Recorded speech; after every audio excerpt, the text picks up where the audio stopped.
بسم اللہ الرحمن الرحیم۔ علماء کرام سے ہم قیامت کی کچھ بڑی نشانیوں کے بارے میں سنتے ہی رہتے ہیں، لیکن آپ کو 15 ایسی حیران کرنے والی نشانیاں بتانے جا رہے ہیں جو حضور صلی اللہ علیہ وآلہ وسلم نے ارشاد فرمائی۔ میری امت 15 قسم کی برائیوں کا ارتکاب کرے گی جو آج کے دور میں ہمارا معاشرہ ہی نہیں بلکہ ہمارے گھروں میں ہو رہی ہیں۔ ان کو سن کر آپ کہیں گے کہ یہ سب حرف بحرف ہمارے گھروں میں آج ہو رہا ہے۔ ان برائیوں کے متعلق یہاں تک ارشاد فرمایا کہ اگر یہ برائیاں ہونے لگ جائیں تو اللہ تعالیٰ ہواؤں کو پاگل اور زمینوں کو سرکش بنا دیتے ہیں۔ ان نشانیوں کو جان کر ہم ان سے خود بھی بچیں اور اپنے گھر والوں کو بھی بچائیں۔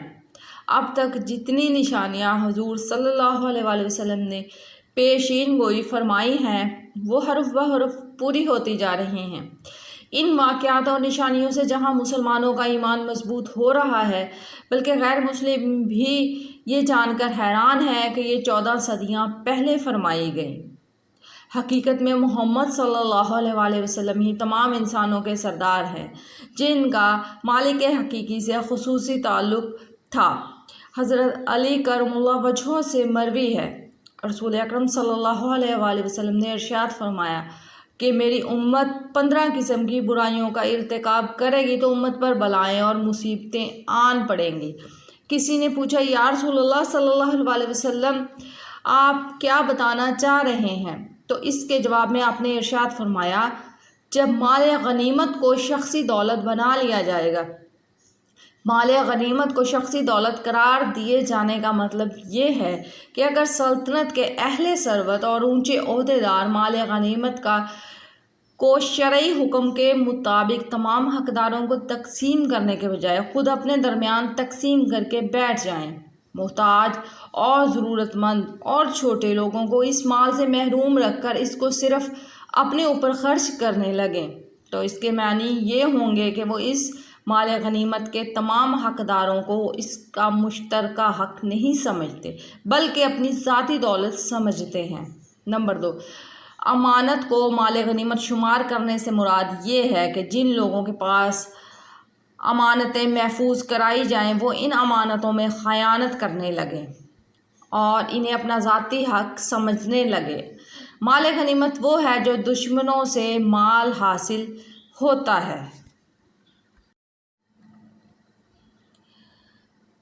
نمبر 3، جب زکوٰۃ کو تاوان سمجھا جائے گا۔ زکوٰۃ کو تاوان سمجھنے کا مطلب یہ ہے کہ زکوٰۃ کا ادا کرنا لوگوں پر اس طرح سے شاق اور بھاری گزرنے لگے کہ گویا ان سے وہ مال زبردستی چھینا جا رہا ہے، اور جیسے کوئی شخص تاوان اور جرمانہ ادا کرتے وقت سخت تنگ دستی اور بوجھ محسوس کرتا ہے۔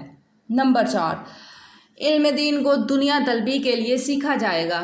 علم اور اخلاق و کردار خدا اور اس کے رسول صلی اللہ علیہ وآلہ وسلم کے قرب اور خوشنودی حاصل کرنا نہ ہو بلکہ اس کے ذریعے دنیا کی عزت، مال و دولت اور اقتدار حاصل کرنا مقصود ہو۔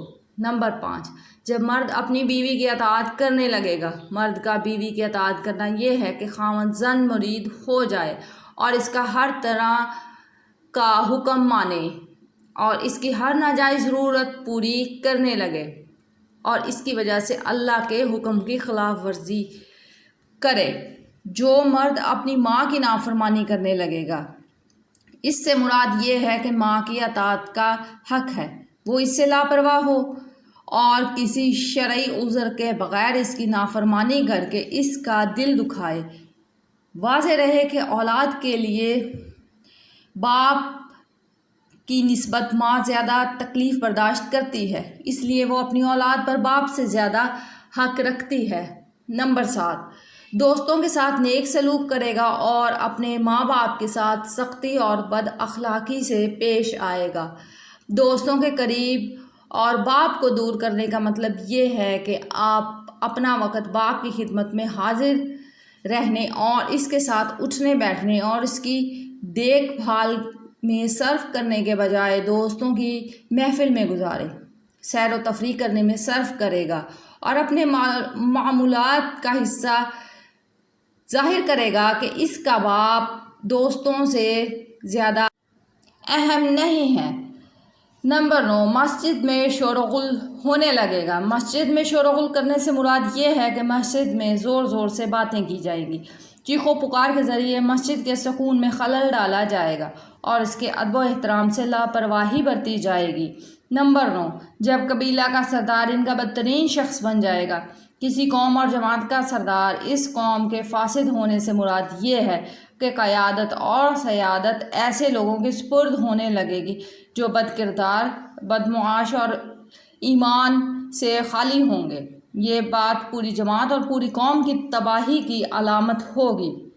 نمبر 10، جب قوم کا سردار بدترین شخص ہوگا، یعنی اگر کسی قوم اور جماعت کے سربراہ ان لوگوں کو قرار دیا جانے لگے گا جو اپنی قوم اور جماعت کے حق میں نہ صرف بد کردار اور بے ایمان ہوں، تو سمجھ لینا چاہیے کہ اس قوم اور جماعت کی تباہی کے دن آ گئے۔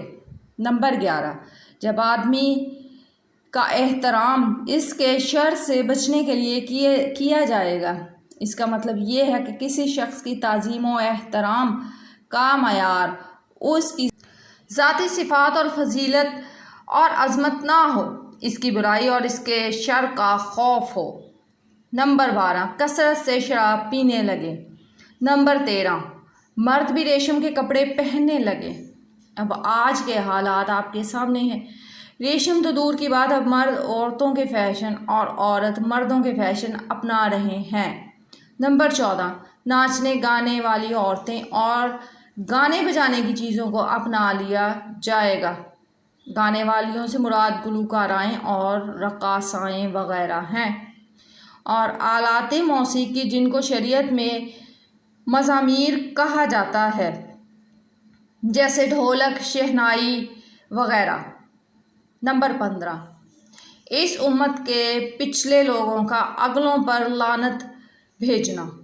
اگلوں پر لعنت بھیجیں گے تو پھر سرخ آندھیوں اور زلزلوں سے زمین اندر دھنس جائے گی، شکل بگڑ جائے گی، اور پتھروں کے برسنے کا انتظار کرو اور نشانیوں کا انتظار کرو جو یکے بعد دیگرے اس طرح کہ جیسے کسی ہار کی لڑی ٹوٹ جانے سے اس کے دانے یکے بعد دیگرے بکھرتے چلے جاتے ہیں۔